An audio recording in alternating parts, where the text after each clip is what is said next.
J'arrête les vidéos quotidiennes après plus de 100 jours, où j'ai fait ça. Je me suis dit qu'il était temps d'arrêter. Alors, je me suis dit, plus tôt, il s'est passé la chose suivante. Hem, on a fait une réunion avec, Maëlie, qui travaille avec nous et on a fixé les objectifs du deuxième trimestre et c'est là où, sans rentrer dans le détail, il y a eu un quiproquo en mode, ma perception de l'importance de ces vidéos quotidiennes était très élevée et elle, pas très élevée. Et du coup, j'ai essayé de comprendre pourquoi cet écart sur le fond et sur la forme. Alors, on a analysé sur la forme et sur le fond. euh, et sans rentrer dans les détails, ce que j'aimerais vous partager, c'est que l'une des principales raisons, c'est que on a d'autres focus, on a d'autres grands objectifs. On a fixé, par exemple, des objectifs de vente de livres relativement élevés, en tout cas par rapport à ce qu'on fait nous. On a un sommet virtuel de prévu, on lance un nouveau programme, bref, tout plein de choses et du retard accumulé sur d'autres projets. Donc, bah, même si au début c'était un peu challengeant de devoir prendre cette décision, finalement, la paix, elle est revenue assez vite parce que je pense que par rapport à il y a 2 3 ans, je prends des décisions de manière beaucoup plus rationnelle qu'émotionnelle. Donc, on arrête ces vidéos quotidiennes. Mais j'aimerais te dire les plus et les moins que ça m'a apporté. Alors, si tu as pas suivi, en gros, depuis le 1er janvier, je publie une vidéo tous les jours et j'ai fait ça jusqu'à mi-avril. Et j'aimerais te partager les avantages et les inconvénients pour te faire réfléchir à ben, si tu devrais le faire ou pas. La première chose que j'ai aimé, c'est le rythme. J'ai trouvé ça juste génial de pouvoir. Tiens, je vais fermer la porte. Je suis dans un espace de coworking. Je suis dans la salle de réunion. Je trouve ça juste génial de pouvoir publier une vidéo par jour. Ça y est, c'est comme dans toutes les meilleures choses dans la vie, quoi. Je sais pas, on se douche tous les jours, on mange tous les jours. Si on veut, perdre du poids ou s'améliorer dans le sport, on doit pratiquer tous les jours, OK? Et bah, pareil, si je veux être bon dans ces vidéos-là, si je veux attirer des prospects, c'est important d'avoir ce rythme et heu voilà, c'est tout ce que je voulais dire. Je trouvais du plaisir à avoir ce rythme parce que c'est quelque chose qui me plaît beaucoup. Ok, il y a d'autres aspects dans le business qui me plaisent moins et où je vais avoir beaucoup plus de mal à avoir ce rythme. Donc, le rythme pour le rythme, la discipline pour la discipline en soi est très précieuse. Rien que ça. Ok, même s'il n'y avait aucune autre raison, même si les vidéos apportaient 0 vue, personne ne les voyait, je ne les publiais même pas. Je trouve que c'est très important et c'est pas parce que je suis plus avancé que je dois perdre un certain rythme en termes marketing.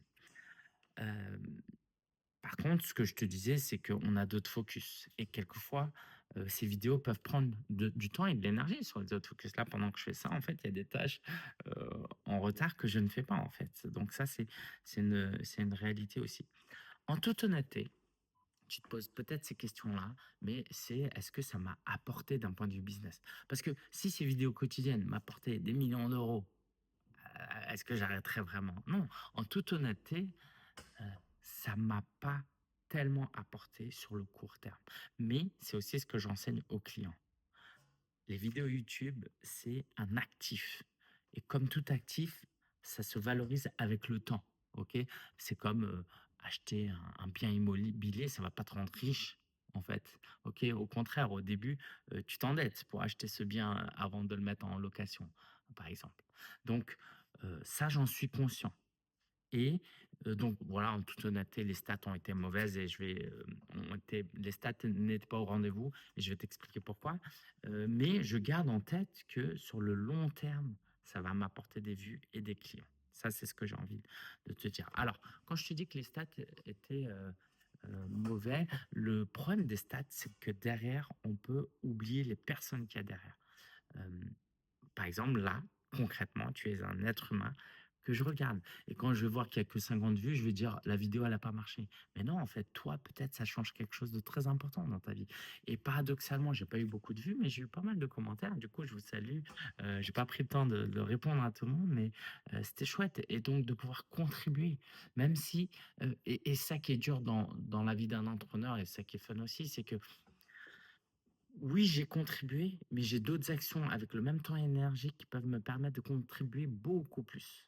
Mais en même temps, j'aime beaucoup faire ces vidéos-là. Ça, c'est ce que j'aimerais te partager. J'ai beaucoup aimé la légèreté de faire ces vidéos-là. Alors là, pendant que je fais cette vidéo, je suis sur mon stabilisateur, mais tu vois, j'ai pris peut-être 4 minutes à faire ce post-it. Il y a d'autres vidéos où je prenais 0 minutes, où je faisais ça en marchant. Et j'aime cette liberté-là, cette légèreté-là. Et il faut que je continue à la garder. Hem, Tu vois, un peu comme les gens feraient des stories. Mais moi, ce qui me plaît pas dans les stories, c'est que ça perd, ça se perd et j'aime pas faire des trucs qui se perdent, en fait. Tu vois? J'ai envie que ça reste. Donc ce que j'ai aimé, c'est aussi la créativité. Tu sais, tu marches dans la rue, tu vois un truc, bim, comme tu sais que tu as une vidéo par jour à faire, tu sors la caméra et tu dis: «OK, là, je pense à ça, je le partage». Tu vois, niveau créativité, le fait qu'il y avait ce rythme était très précieux pour moi. Alors que si tu publies peu de vidéos ou que des vidéos de qualité, tu as une superbe idée, tu dis: «Bon, je vais la noter, et un jour, je vais louer un studio, je vais enregistrer ça quand les lumières sont» et tu le fais jamais, tu vois? Donc au moins, j'ai pu exprimer cette créativité. Autre avantage de ces vidéos quotidiennes, c'est, que j'ai pu faire des tests sur des thématiques qui intéressaient ou pas et les résultats de ces tests et ce qui explique que les stats étaient, mauvais, c'est que mes descriptions, je les faisais pas. Donc, je mettais pas assez de mots-clés, donc, ça donnait pas assez envie aux gens, quoi. Ça donnait pas envie à Google de me promouvoir, hein, YouTube et 2e souci, c'est mes miniatures. Comme tu peux le voir, je mets pas de miniature. Parce que quand tu fais une vidéo par jour, tu peux pas faire, une miniature par jour parce que la miniature, elle prend plus de temps que la vidéo, en tout cas si tu veux faire des belles miniatures. Donc ça, c'était, un vrai souci et ça, j'ai vraiment compris. Je l'avais lu, je l'avais entendu, mais clairement, j'exagère, mais à peine. Je pense que j'aurais pu avoir 2 3 fois plus de vues juste en changeant la miniature. Et c'est ça qui est dingue, hein. C'est ça, c'est comme, les produits que tu achètes sur dans les supermarchés. Qu'est-ce qui fait que tu choisis ce produit-là ou l'autre? C'est souvent l'emballage. Et donc là, l'emballage, s'il est pas bon, bah, il est pas bon. Qu'est-ce que j'aimerais te partager? Alors, l'inconvénient à arrêter cette série, c'est que je respecte pas le défi que j'ai donné, heu, qui était de publier une vidéo par jour, tous les jours pendant 1 an et en même temps, parce que je voulais donner un exemple à mes clients et à vous tous et en même temps, c'est un exemple aussi que j'ai envie de vous donner dans l'autre sens. C'est pas parce que vous êtes engagé dans un projet que vous devez forcément aller jusqu'au bout, OK? À partir du moment où vous engagez pas avec une personne, avec un contrat et si je m'engage avec un client qui me paye, oui, je vais au bout, bien sûr, tu vois?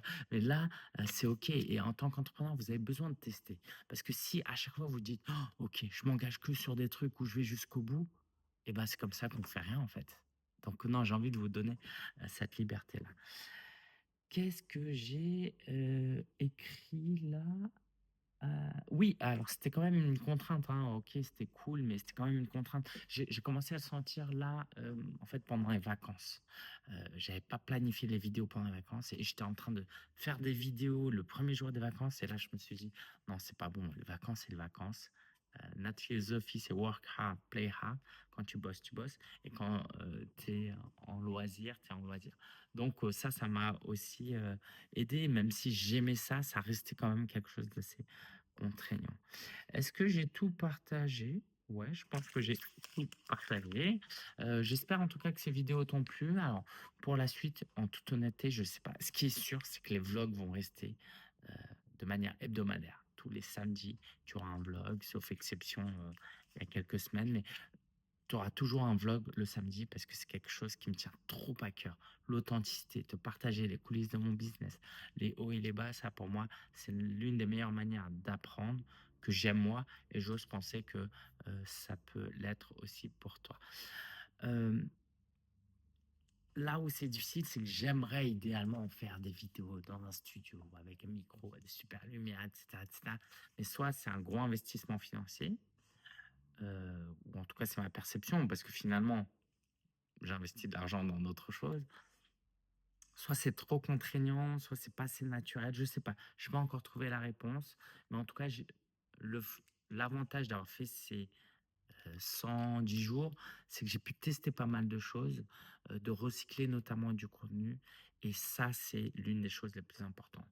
C'est qu'aujourd'hui, j'ai de la matière pour mieux comprendre ce que je veux et ce que je veux pas et pourtant, j'ai fait plus de 1 200 vidéos sur ma chaîne YouTube. Donc si vous n'avez toujours pas lancé votre chaîne YouTube, vous faites pas encore des vidéos, ne vous mettez pas la pression. Même après plus de 1 000 vidéos, on se pose encore des questions et je sais que c'est pas que moi. Donc go, go, go, allez-y et j'espère que ça vous a donné du courage à lancer votre première chaîne YouTube. Créer une chaîne YouTube, ça prend littéralement 10 minutes. Faire une vidéo, littéralement 5 minutes. Allez la préparer peut-être 5 minutes. La mettre en ligne 10 minutes. En 30 minutes, vous partez de zéro, vous avez une vidéo en ligne. Euh, voilà. Donc, j'espère en tout cas que ça vous a donné cet encouragement. Je vous dis à très bientôt. À voir ce que le prochain post-it donnera. Mais en tout cas, je suis très content d'avoir relevé ce challenge. Et c'est pas que je suis content de l'arrêter, mais je suis en paix de l'arrêter parce que je sais que ça va donner de l'espace pour autre chose. Et de toute façon, je vous dis à très, très, très bientôt parce que, comme je te l'ai dit tout à l'heure, tous les samedis, on sera là durant le vlog. Allez, ciao, ciao, prends soin de toi.